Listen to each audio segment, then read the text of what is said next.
Welcome to Autotech Labs. Today we will see the second part of how an automotive disc brake system works. In the last part, we saw the working principle at the wheel side. In this part, we will see how it works at the pedal side. The master cylinder is the main part here. It transfers the force on the pedal to the calipers. There is a push rod, outlet port, and a fluid reservoir tank. Let's see what's inside the master cylinder. There are inlet ports for the fluid to reach the cylinder, compensating ports, primary piston, secondary piston, retaining springs, and piston seals.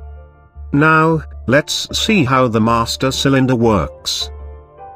When you press the brake, the push rod pushes the primary piston, closing the first compensating port.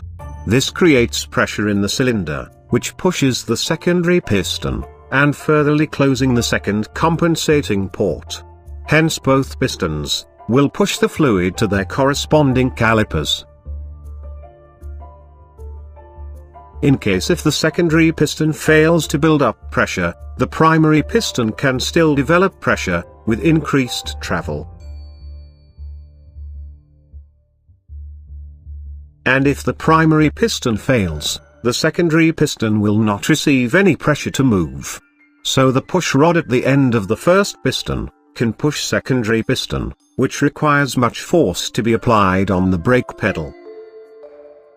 Even for a fully functional master cylinder, pushing the pistons through the brake pedal requires much force. So later on, another component named boosters were introduced. The brake booster comes between the pedal and the master cylinder, and utilizes the vacuum from the engine, assisting the brake pedal and makes it easier to apply brakes. Let's take a look inside the servo.